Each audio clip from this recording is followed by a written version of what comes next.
ஒரு ஊரில் வாலிபன் ஒருவன் இருந்தான். அவனுக்கு படிப்பின் மீது ஆர்வமில்லை. உருப்படியாக ஒரு வேலையும் செய்யவில்லை. அவனது தந்தையும் ஏற்கனவே மறைந்து விட்டதால் அவனது தாயார் மட்டுமே குடும்ப பாரத்தை தாங்கி வந்தார். அந்த தாய் தன்னிடம் இருந்த சிறிதளவு சேமிப்பை அக்கம் பக்கத்தினருக்கு வட்டிக்கு கொடுத்து அதில் வரும் வருமானத்தை கொண்டு மிகவும் சிக்கனமாக வாழ்க்கை நடத்தி வந்தார். அவள் தன் மகனை பார்த்து, மகனே, எனக்கு பிறகு உனக்கு யார் சோறு போடுவார்கள்? ஏதாவது ஒரு வேலை செய்து பிழைக்கப்பார் என்று எவ்வளவோ அறிவுரை கூறினாள். ஆனால் அவன் எதையும் காதில் வாங்கிக் கொள்ளாமல் ஊர் சுற்றி திரிந்தான். மகன் மீதிருந்த பாசத்தினால் தாய் அவனை திட்டினாலும் தினமும் பசியார உணவளித்து வந்தாள். நண்பர்களே, உங்களுக்கு கடவுள் நம்பிக்கை இருந்தால் ஓம் நமச்சிவாய என்ற மந்திர சொல்லை கமெண்டில் பதிவு செய்யவும். அவன் அவ்வப்போது தாயிடம் பொய் சொல்லி 1-2 ரூபாய்களை பெற்று சென்று சூதாட்டத்தில் அழித்து வந்தான். ஒரு நாள் அவனுக்கு பெரிய ஆசை வந்தது. அவன் தாயிடம் சென்று, அம்மா, நான் ஒரு பெரிய வியாபாரம் செய்ய போகிறேன். எனக்கு 200 ரூபாய் கொடு. அடுத்த மாதமே உன்னிடம் திருப்பி தந்து விடுகின்றேன் என்று கெஞ்சினான்.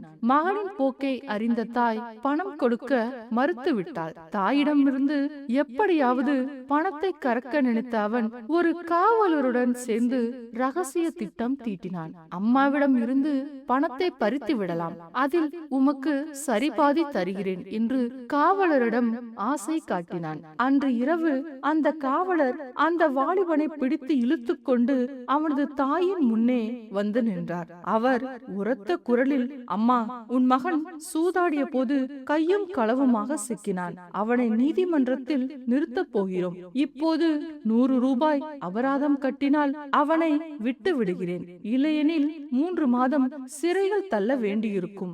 என்ன சொல்கிறாய் என்று அதட்டலாக கேட்டார். மகன் பயந்தது போல நடித்து தாயின் முகத்தை பார்த்தான். தாய் தன் மகனை ஏறிட்டு பார்த்தாள். அவள் இவர்களின் நாடகத்தை சட்டென்று புரிந்து கொண்டாள். தாய் நிதானமாக சொன்னாள், ஐயா, நான் எவ்வளவோ சொல்லியும் இவன் வேலைக்கு செல்லாமல் ஊரை சுற்றி வருகிறான். நான் மிகவும் கஷ்டப்பட்டு சேர்த்த பணத்தில் இவனுக்கு சோறு போடுகிறேன். இப்போது நான் 100 ரூபாய் அபராதம் கட்டினால் இவன் மீண்டும் மீண்டும் சூதாட போவான். ஆகையால் 3 மாதம் சிறையில் இருந்தால் இவனுக்கு புத்தி வரும். தொடர்ந்து அவள், எத்தனையோ பெரிய மனிதர்களும் தேசபக்தர்களும் நாட்டுக்காக சிறை சென்றிருக்கிறார்கள். அவர்கள் எதற்காக சிறை சென்றார்கள்? என் மகன் எதற்காக போகிறான் என்பதில் வேறுபாடு இருக்கலாம். ஆனால் சிறைச்சாலை என்பது ஒன்றுதானே.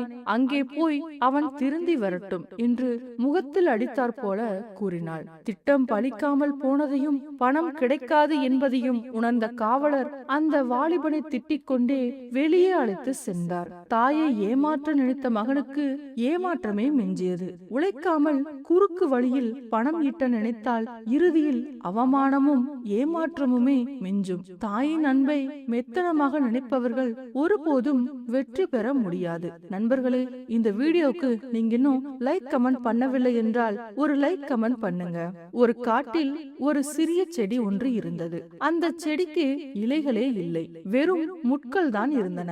அதற்காக அந்த செடி அடைந்த வருத்தம் கொஞ்ச நஞ்சம் அல்ல. தனக்கு இலைகள் இல்லாதது ஒரு பெருங்குறையாகவே அதற்கு தோன்றியது. அதனால் அது எப்பொழுதும் வாட்டத்துடன் இருக்கும். ஒரு கால் நமக்கு பளபளப்பான தங்க இலைகள் இருந்தால் எவ்வளவு நன்றாய் இருக்கும் என்று அந்த முட்செடி நினைத்தது. என்ன ஆச்சரியம்! உடனே அந்த காட்டில் இருந்த ஒரு வன தேவதை அதற்கு முன்னால் தோன்றி, உன்னுடைய முட்கள் எல்லாம் மறைந்து அதற்கு பதிலாக பளபளப்பான தங்க இலைகள் உண்டாகட்டும் என்று வரம் கொடுத்தது. அவ்வளவுதான், முட்செடி தங்கச் செடியாக மாறிவிட்டது. ஆக, என்ன ஒரு வனப்பு! வெயில் வேளையில் அந்த செடியில் இருந்து உண்டாகும் பிரகாசம் கண்ணை பறித்தது. முட்செடிக்கு சந்தோஷம் தாங்கவில்லை. மற்ற செடிகளுக்கெல்லாம் இல்லாமல் தனக்கு மாத்திரம் தங்க இலைகள் இருந்தால் அதற்கு சந்தோஷமாக இருக்காதா என்ன? ஆனால் மறுநாளே அதற்கு ஆபத்து வந்தது. காட்டு வழியே வந்த ஒரு திருடன் அந்த செடியையும் அதன் பால் பரவிய தங்க இலைகளையும் பார்த்து ஆச்சரியத்தில் அப்படியே நின்று விடவில்லை. அந்த செடியிலிருந்து தங்க இலைகளை எல்லாம் ஒன்று விடாமல் பறித்து கொண்டு போய்விட்டான். முச்செடி பழையபடி மொட்டையாகி விட்டது. அதற்கு வருத்தம் தாங்கவில்லை. தங்க இலைகளாய் இருந்ததினால் தானே நமக்கு இந்த ஆபத்து வந்தது. கண்ணாடி இலைகளாய் இருந்தால் இந்த ஆபத்து வந்திருக்காதல்லவா என்று அந்த முச்செடி நினைத்தது. உடனே வனதேவதை தோன்றி அது நினைத்தபடி அதற்கு கண்ணாடி இலைகளை கொடுத்து விட்டு சென்றது. என்ன துரதிர்ஷ்டம்! அதற்கு அடுத்த நாள் காற்று சற்று பலமாக அடித்தது. அந்த இலைகள் எல்லாம் கீழே விழுந்து நொறுங்கி விட்டன. மறுபடியும் முச்செடி இலைகள் இல்லாமல் தவித்தது. திருடனோ நம்முடைய தங்க இலைகளை பறித்து கொண்டு சென்று விட்டான். காற்றோடு கண்ணாடி இலைகள் எல்லாம் நொறுங்கி விட்டன. இதெல்லாம் நமக்கு வேண்டவே வேண்டாம். மற்ற மரங்கள் மாதிரி நமக்கும் பசுமையான இலைகள் இருந்தால் அதுவே போதும் என்று அது எண்ணியது. தேவதையின் அருளினால் அந்த செடியில் உடனே இலைகள் தோன்றின. முச்செடி தலைத்து நின்ற போது அப்போது அந்த வழியாக வந்த ஆட்டுக்குட்டி ஒன்றிற்கு பசுமையான இலைகளை கண்டதும் வாயில் ஜலம் ஊறிற்று.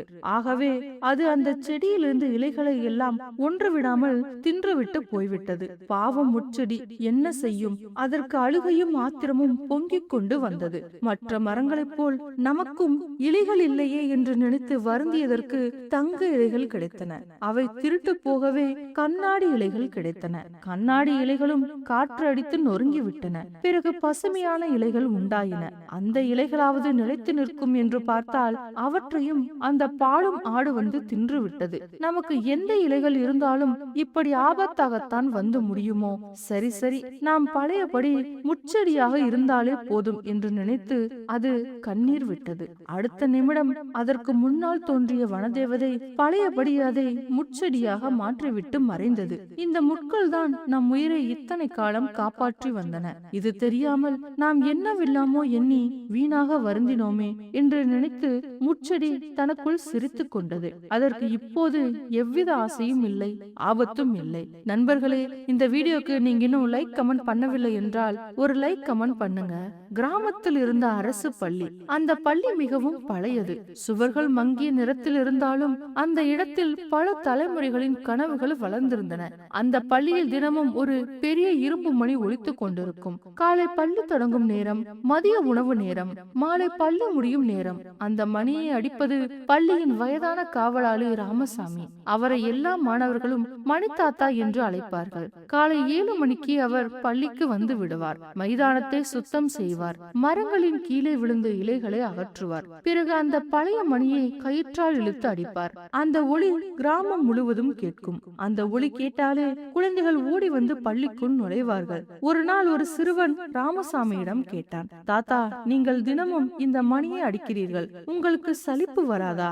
ராமசாமி சிரித்தார். இல்லப்பா, இந்த மணி ஒலி கேட்டாலே குழந்தைகள் படிக்க வர்றாங்க, அதுதான் எனக்கு சந்தோஷம்.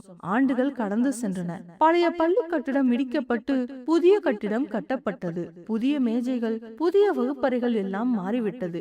அந்த மாற்றத்துடன் புதிய மின்சார மணி ஒன்று வாங்கப்பட்டது. அந்த நாள் முதல் அந்த பழைய இரும்பு மணியை யாரும் பயன்படுத்தவில்லை. ராமசாமி ஓய்வு பெற்றார். அவர் கடைசியாக அந்த மணியை பார்த்து மெதுவாக சொன்னார், நம்ம வேலை முடிஞ்சிடுச்சு போல. அதன் பிறகு அவர் அந்த பள்ளிக்கு அரிதாகவே வந்தார். ஆண்டுகள் கடந்து போனது. ஒரு நாள் அந்த பள்ளியில் பெரிய விழா ஒன்று நடந்தது. பள்ளியின் பழைய மாணவர்கள் பலர் வந்திருந்தனர். அந்த விழாவுக்கு முக்கிய விருந்தினராக ஒரு உயர்ந்த அரசு அதிகாரி வருவதாக அறிவிக்கப்பட்டது. அவர் வந்தபோது பள்ளி முழுவதும் ஆரவாரம். அவர் முதலில் பள்ளி மைதானத்தை சுற்றி பார்த்தார். பிறகு திடீரென்று கேட்டார், இந்த பள்ளியில் இருந்த பழைய இரும்பு மணி எங்கே? ஆசிரியர்கள் ஆச்சரியப்பட்டனர். அவர்கள் அந்த மணியை ஒரு பழைய அறையில் இருந்து கொண்டு வந்தனர். அந்த அதிகாரி அதை மெதுவாக கையில் எடுத்தார். சில நொடிகள் அமைதியாக பார்த்தார். அவரது கண்களில் கண்ணீர் தெரிந்தது. அவர் மெதுவாக சொன்னார், இந்த மணி ஒளிதான் என் வாழ்க்கையை மாற்றியது. அனைவரும் ஆச்சரியமாக பார்த்தனர். அவர் தொடர்ந்தார், நான் இந்த கிராமத்தில் மிகவும் ஏழை குடும்பத்தில் பிறந்தவன். பல நாட்கள் பள்ளிக்கு போக மனசு இல்லாமல் இருந்தது. ஆனாலும் தினமும் காலை இந்த மணி ஒலி கேட்டவுடன் போய் படிக்கணும் என்று நினைத்தேன். அவர் சிரித்தார். அந்த மணி ஒலி இல்லை என்றால் நான் இன்று இங்கே இருக்க மாட்டேன். அவர் கூட்டத்தை பார்த்து மெதுவாக கேட்டார், ராமசாமி தாத்தா இன்னும் இருக்கிறாரா? அந்த நேரத்தில் கூட்டத்தின் பின்புறத்தில் ஓரத்தில் ஒரு வயதான மனிதர் அமைதியாக நின்றிருந்தார். அவர்தான் அந்த ராமசாமி. அதிகாரி அவரை பார்த்தவுடன் மேடையிலிருந்து இறங்கி ஓடி வந்து அவரை கட்டிப்பிடித்தார். அவர் மெதுவாக சொன்னார், தாத்தா, அந்த மணி அடித்தது நீங்கள், ஆனால் அது என் வாழ்க்கையை எழுப்பியது. அந்த நாள் அந்த பள்ளியில் இருந்த அனைவரும் ஒரு விஷயத்தை உணர்ந்தார்கள். சில மனிதர்கள் பெரிய வேலை செய்ய மாட்டார்கள், ஆனால் அவர்கள் செய்த சிறிய வேலை பல பெரிய வாழ்க்கைகளை உருவாக்கும். நண்பர்களே, அடுத்து இந்த வலதோரத்துல இருக்கிற கட்டத்துல இன்னும் சூப்பரான கதை இருக்கு. அதையும் தொட்டு பாத்துருங்க. இன்னும் நிறைய கதைகளை பார்க்கலாம். இந்த வீடியோ உங்களுக்கு பிடிச்சிருந்ததுன்னா மறக்காம லைக் பண்ணுங்க, கமெண்ட் பண்ணுங்க, ஷேர் பண்ணுங்க. மறக்காம சேனலை சப்ஸ்கிரைப் பண்ணிக்கோங்க. நன்றி நண்பர்களே.